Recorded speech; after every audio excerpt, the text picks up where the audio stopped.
Encontraram uma tribo na taiga que se escondia dos seres humanos. Olá, pessoal! O que você vai ouvir agora é um relato baseado em registros reais, entrevistas documentadas e evidências que, até hoje, desafiam qualquer explicação racional. Trata-se de um dos casos mais estranhos já investigados nas regiões remotas da Sibéria, envolvendo desaparecimentos, figuras anômalas e uma área onde até a própria geografia parece se comportar de forma errática. Os fatos ocorreram em 2023, mas suas raízes remontam a mais de 6 décadas, quando algo inexplicável foi registrado em uma zona onde nem mesmo os mapas oficiais ousam marcar. Tudo começou de forma discreta, como muitas das histórias que carregam uma verdade incômoda. Um envelope sem remetente foi deixado silenciosamente na redação da revista investigativa Ponto de Acesso, em Moscou. Estava endereçado a Igor Valerievich Samoilov, jornalista veterano conhecido por suas investigações meticulosas sobre locais soviéticos abandonados, sumiços de militares e arquivos não reconhecidos publicamente pelo Kremlin. Ele não era o tipo de repórter que se deixava levar por sensacionalismo. Se havia alguém que saberia o que fazer com aquele envelope, era ele. No interior do envelope, 2 itens: uma fotografia antiga, datada de junho de 1961, com os dizeres Pico 37 escritos à mão no verso, e uma folha de caderno amarelada pelo tempo. O conteúdo da folha era breve, mas perturbador, uma palavra em cirílico sublinhada em vermelho: Ludos Vinyi, que numa tradução mais livre significa homens-porco. Havia também um nome: Boris Pavlovich Videnin, ex-coronel da inteligência soviética, anteriormente ligado a missões de segurança e contenção em territórios isolados da Sibéria durante os anos de atuação do NKVD. Igor localizou Boris Videnin em um hospital psiquiátrico militar próximo a Sergiev Posad. A unidade era cercada por arame farpado, torres de vigilância desativadas e um silêncio desconfortável que parecia preceder algo que não seria dito em voz alta. Quando Samoilov finalmente entrou no quarto, encontrou o ex-coronel fisicamente enfraquecido, mas ainda com uma presença inquietante. A cicatriz profunda em seu pescoço contrastava com o olhar vazio que mantinha fixo na janela, como se esperasse por alguém ou algo. Videnin não olhou diretamente para Igor.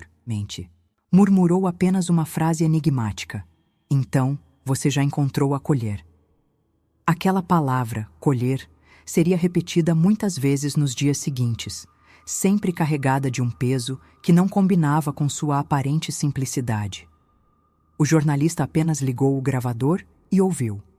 O militar falou com dificuldade, mas sem interrupções. Contou que em 1961, uma missão fora enviada para investigar o desaparecimento de trabalhadores em uma remota região de mineração. Nada foi recuperado, exceto relatos desconexos sobre criaturas com feições suínas. Na época, rimos disso, ele disse, mas não era piada. Eles observavam. Não havia sons, nem cheiro. Só aquele olhar que te atravessa e, de repente, você começa a ouvir pensamentos que não são seus. Videnin descreveu uma sensação de perda de identidade, como se algo estivesse tomando seu lugar de dentro para fora. Ele não se aprofundou. Disse que o resto estava no envelope que entregaria a Igor mais tarde. 2 dias após esse encontro, Videnin foi encontrado morto. O laudo apontou parada cardíaca, mas os enfermeiros disseram que seu corpo estava estranhamente rígido, como se tivesse morrido em alerta. O segundo envelope continha uma nova fotografia, mais recente, capturada aparentemente por uma lente de infravermelho. Nela, uma silhueta distorcida, com feições antropomórficas, estava parcialmente oculta entre as árvores. Havia também um esboço feito à mão de uma área remota, contendo 3 pontos conectados por linhas irregulares: Pico 17, Colher e Espelho Pantanoso. Era um mapa rudimentar, mais preciso. A origem dos nomes não constava em nenhum banco de dados cartográfico russo. Porém, ao confrontar com imagens de satélite, Igor percebeu irregularidades, trechos que apareciam e desapareciam em diferentes registros. Foi então que Igor decidiu seguir para o ponto indicado. Ele sabia que Krasny e Limsk, o vilarejo mais próximo, era difícil de acessar, mas não esperava o que encontraria lá. As ruas eram estreitas, cobertas de neve escurecida e lama. As casas, de madeira, estavam em diversos estados de abandono. Não havia sinal de telefonia, nem placas, nem bancos. As pessoas evitavam o contato visual. Era um daqueles lugares onde o silêncio era menos uma escolha e mais uma regra aprendida com o tempo. Ninguém queria falar com um forasteiro, muito menos um jornalista com perguntas sobre o passado. Somente após 3 dias de tentativas, Igor conheceu Arkady Fomin. O homem, na casa dos 60 anos, vivia isolado nas margens da cidade, próximo de torres de transmissão enferrujadas e cobertas de vegetação.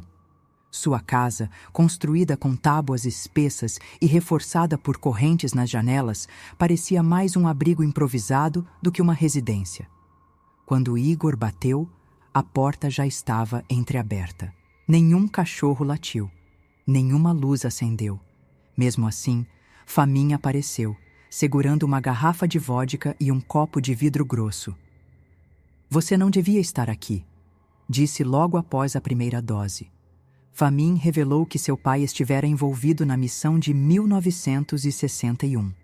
Nunca retornou. O corpo jamais foi encontrado. Mas documentos e relatos chegaram até sua família, e ele cresceu com as histórias que tentavam ser esquecidas. Mostrou a Igor um mapa plastificado com as mesmas marcações do envelope de Videnin. Confirmava os pontos: Pico 37, Colher e Espelho Pantanoso. Em sua fala pausada, contou sobre pesquisadores que foram até lá em 1983 e nunca voltaram. Pegadas de gente que andava de 4. Isso foi tudo que sobrou.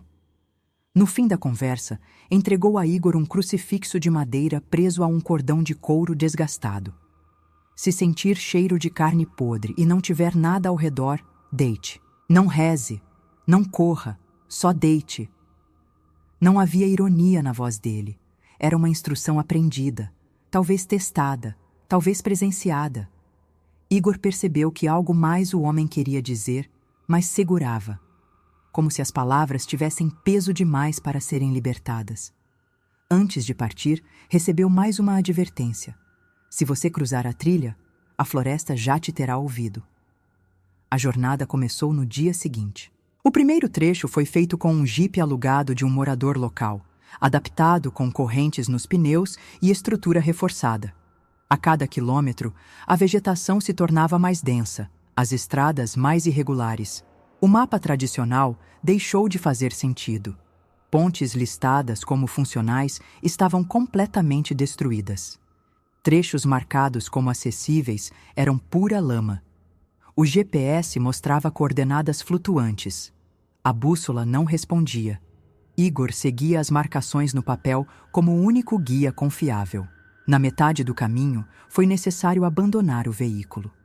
A floresta fechava em torno da trilha como se quisesse ocultá-la. A luz do dia já não penetrava com a mesma força. A umidade aumentava. Sons de pássaros diminuíam. Mesmo os galhos, antes secos, estavam cobertos por um tipo de líquen acinzentado, rarefeito, como se a natureza ali estivesse envelhecida. O solo, mole, afundava sob os pés. A mochila pesava mais do que deveria. O silêncio, mais do que a ausência de som, era a presença opressiva. Os equipamentos eletrônicos começaram a falhar. O celular reiniciava sem razão. O GPS marcava locais impossíveis. A bússola girava descontroladamente. As anotações de Igor, feitas manualmente, eram as únicas ainda coerentes. Ele se guiava agora apenas por referências visuais. Marcas em árvores, formações rochosas e pequenas pilhas de pedra, algumas evidentemente não naturais. Uma sensação crescente de ser observado começou a se manifestar. Não era paranoia. Era algo mais primitivo, mais instintivo. Algo no ambiente não queria que ele estivesse ali. Cada passo aprofundava sua presença em um território que parecia não seguir as regras convencionais. Árvores com marcas de queimadura, mas sem sinais de fogo recente. Restos de madeira com cortes diagonais limpos, mas cobertos por musgo antigo. Fragmentos metálicos enterrados parcialmente no solo, como peças esquecidas de alguma construção que jamais existiu. A cada hora, menos lógica. A cada minuto, mais silêncio. Igor não falava, não ouvia, não reagia. Apenas seguia. Até que, 2 dias depois, chegou finalmente ao ponto indicado no mapa.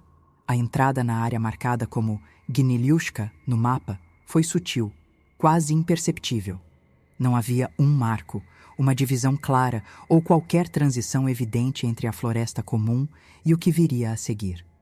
O que mudou foi a densidade do ar, a temperatura ligeiramente mais fria e a forma como os sons se comportavam. Igor parou por instinto e percebeu que seu próprio respirar parecia abafado, como se o espaço ao redor absorvesse o som. Olhou para trás e viu a trilha por onde viera completamente encoberta por névoa. Não havia nevoeiro antes. Agora havia. As árvores ali pareciam ter sofrido algo além do tempo. Algumas estavam retorcidas, outras negras, com cascas rachadas, como se tivessem sido atingidas por calor intenso. Havia marcas de queimaduras no solo, pequenas crateras espalhadas sem qualquer padrão visível. Igor notou que nenhuma ave voava ali, e mesmo insetos pareciam ausentes. A floresta era viva, mas não havia sinal de vida. Não como se espera. Ele avançou com cautela, anotando detalhes, tirando fotos, marcando a trilha com fitas vermelhas. Sabia que poderia precisar voltar, mas não sabia se seria possível. Caminhando mais fundo, encontrou algo inesperado. Uma estrutura parcialmente colapsada, de madeira escura, coberta por camadas de fungo. Um possível abrigo ou posto avançado, talvez deixado por equipes de exploração passadas. No interior, apenas escombros. Uma lareira com cinzas antigas, um pedaço de lata retorcida e o que parecia ser uma mochila rasgada presa sob um banco virado. Não havia identificação, mas os objetos no chão estavam dispostos de uma forma estranha, como se alguém os tivesse deixado apressadamente. Tudo parecia parado no tempo, mas sem qualquer poeira, como se tivesse sido visitado ontem. Mais adiante, Igor alcançou a borda de um lago. Ele reconheceu imediatamente. Era o ponto descrito por Famin como o espelho pantanoso. O nome fazia sentido. A superfície da água não era refletiva como um espelho comum, mas tinha uma aparência densa, oleosa, que deformava as imagens. Ele jogou uma pedra. Ela não fez barulho ao cair.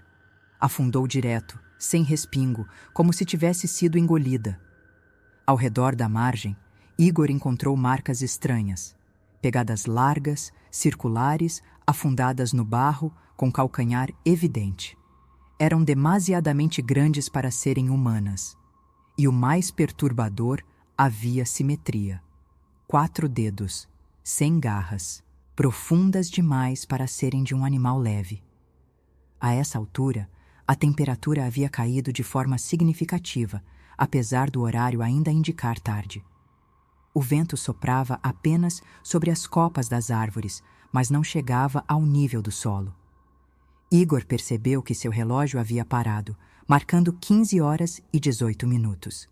Checava compulsivamente o celular, mas a tela apenas piscava entre códigos erráticos e reinícios. Anotou tudo à mão. Fez questão de descrever os sons, ou a falta deles, e o comportamento da água. A paisagem era estranha, mas não impossível.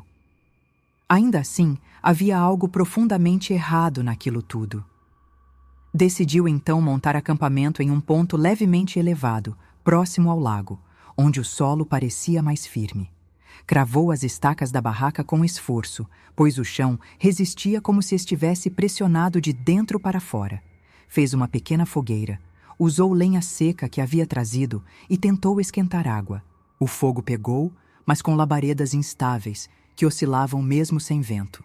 Durante a montagem, notou algo que o perturbou. Marcas de raspagem em uma pedra próxima, como se algo com unha ou garra tivesse tentado cavar ou deixar um símbolo. Não era linguagem, era intenção. Antes de escurecer, Igor realizou uma última verificação ao redor. Com uma lanterna potente, explorou um raio de 50 metros. Foi nesse momento que, atrás de uma moita rasteira, encontrou algo ainda mais enigmático. Um objeto metálico, cilíndrico, semelhante a um cartucho de equipamento de gravação antigo, envolto em tecido sintético já desbotado. Não havia marcas, mas estava parcialmente afundado no solo, como se tivesse sido deixado ali há muito tempo. Quando tentou remover, o solo cedeu um pouco mais, revelando parte do que parecia ser uma estrutura retangular metálica soterrada. Não era natural, mas também não parecia humana. Já escurecendo, Igor retornou à barraca e reforçou os fechos. Tinha o gravador, algumas câmeras com sensor e lanternas de reserva. Anotou que não faria explorações noturnas. A lógica que ainda mantinha era suficiente para entender que, ali, a noite não era apenas ausência de luz. Era uma condição ativa do espaço. Fechou os olhos por breves minutos, mas não dormiu. Estava alerta. Cada som do lado de fora era filtrado com atenção, mas não havia sons. Apenas a lembrança do que seria silêncio e algo além, como se o ambiente ao redor estivesse esperando seu próximo movimento. O primeiro ruído que ouviu não veio do lado de fora, mas de dentro. O gravador, deixado em modo de espera, ativou-se por conta própria. Igor olhou para o mostrador e viu que a gravação estava em curso. Não havia apertado nenhum botão. Aproximou-se devagar. O visor mostrava: gravando 0000134. Colocou os fones. No início, nada. Depois, algo semelhante a uma interferência distante. Por fim, um som denso, úmido, como passos pesados na lama. Não havia vento. Nenhuma folha se mexia. Ainda assim, ele teve certeza. Algo estava se movendo. E ele ainda nem havia saído da barraca.